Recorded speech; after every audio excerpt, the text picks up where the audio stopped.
of going abroad for their higher studies.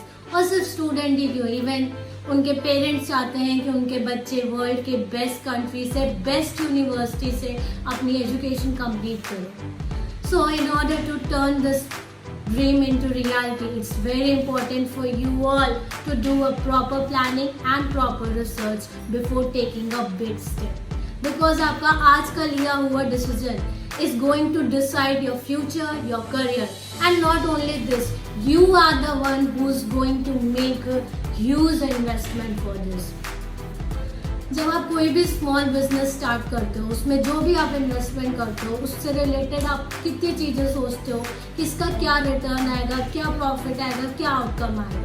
तो why not in this case, जहाँ आप इतना बड़ा इन्वेस्टमेंट करने जा रहे हो, तो थोड़ा सा टाइम अपने रिसर्च को दो, प्रॉपर प्लानिंग को दो आप सब, जिससे आपका जो एंड रिजल्ट होगा वो आपका बेस्ट होगा, जिसको आप बाद में रिग्रेट नहीं करोगे. So welcome to my channel. I'm Vartika and I did master from Singapore. And with my personal experience, I'm here to share few points on things which you should consider before studying abroad. So the first thing which you should consider is choose a country with a reason. आप जो भी country choose करो उसको एक reason से choose करो. ये नहीं कि किसी ने सजेस्ट कर दिया आप इसलिए चूज कर रहे हो. पहले आप देखो कि why you want to go to that country. ऐसा क्या है उस कंट्री में जो आपको इंडिया में नहीं मिलेगा, या कौन सी स्टडी है जो आप सिर्फ उस कंट्री से ही करना चाहते हो, जो कौन सा ऐसा बेनिफिट है जो आपको उस कंट्री से मिलेगा.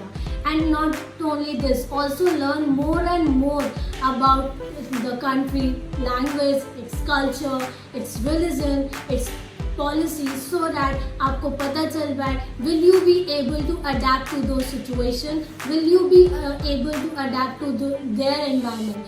अगर आपको ये सारी चीज़ें क्लियर हैं तो आपको ईजी वे में आप वहाँ पे रह पाओगे और अपनी पढ़ाई खुशी खुशी कंप्लीट कर पाओगे. नेक्स्ट इज कि आप you need to do a proper research on university and need to find out whether your university or college is government recognized or not, whether it is an affiliated college or university or not. क्योंकि कई colleges और university ऐसी होती हैं जो government recognise नहीं होती हैं, जो एफिलिएटेड नहीं होती हैं, और उन कॉलेज में पढ़ने का कोई मतलब नहीं होता है. It just make no sense, क्योंकि कोई फ्यूचर स्कोप नहीं है उन कॉलेजेस से पढ़ने का, बिना मतलब कि आपके पैसे ही वेस्ट हो गए. सो इट्स वेरी इंपॉर्टेंट कि आप पहले सर्च कर लो कि आप जो भी यूनिवर्सिटी जा रहे हो they are recognized by the local governments. Next हम बात करेंगे वीज़ा पॉलिसी की. This is another very important thing which you should consider before going abroad. It's like आपको पता होना चाहिए कि आप जिस कंट्री में जा रहे हो, जिस यूनिवर्सिटी में एडमिशन ले रहे हो, वहाँ की वीज़ा पॉलिसी क्या है. Are they giving you an option of work permit और PR after completing your studies. क्योंकि कई कंट्रीज ऐसी होती हैं जो ये ऑप्शन देती हैं कि जैसे ही आपने अपनी पढ़ाई कंप्लीट की you can apply for work permit और PR.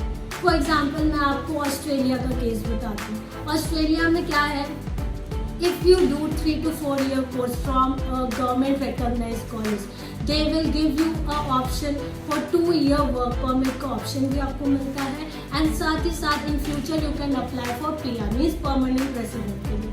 So this will be a great advantage for you if you get this option. So before selecting a country or university, look for these options.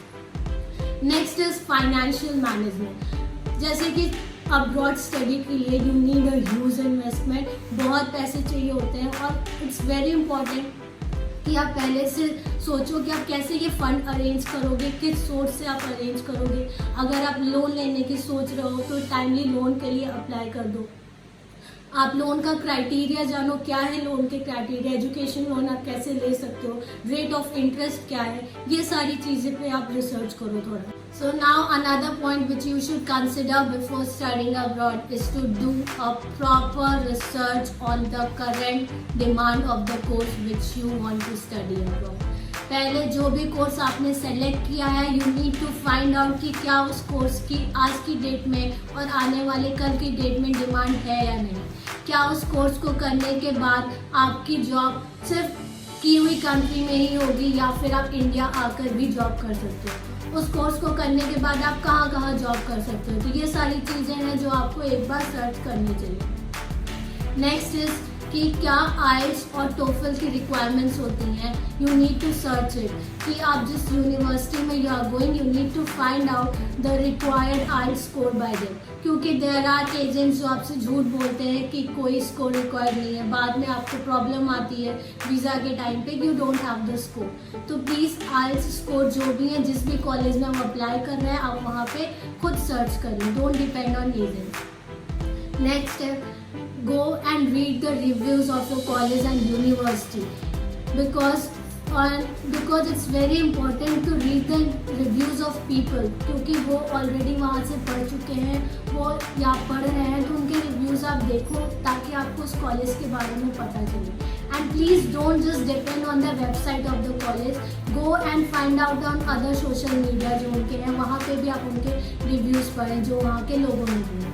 Next is important thing, सबसे important है कि avoid fake agents. Yes, there are fake agents जो कहते हैं कि उनकी direct setting है किसी भी कॉलेजेस से, वो आपका डायरेक्ट एडमिशन करा देंगे, वीज़ा पॉलिसी सारी कुछ करा देंगे बहुत ही easily.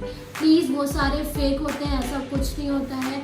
You do hire and true and genuine educational consultant hire करें, भले वो लॉन्ग प्रोसेस है लेकिन वो लीगल प्रोसेस होता है और जिसमें पूरी चांसेस होती है आपको करेक्ट गाइडेंस मिलती है। So these were the thing which you should consider before going abroad. Thank you so much for watching my video.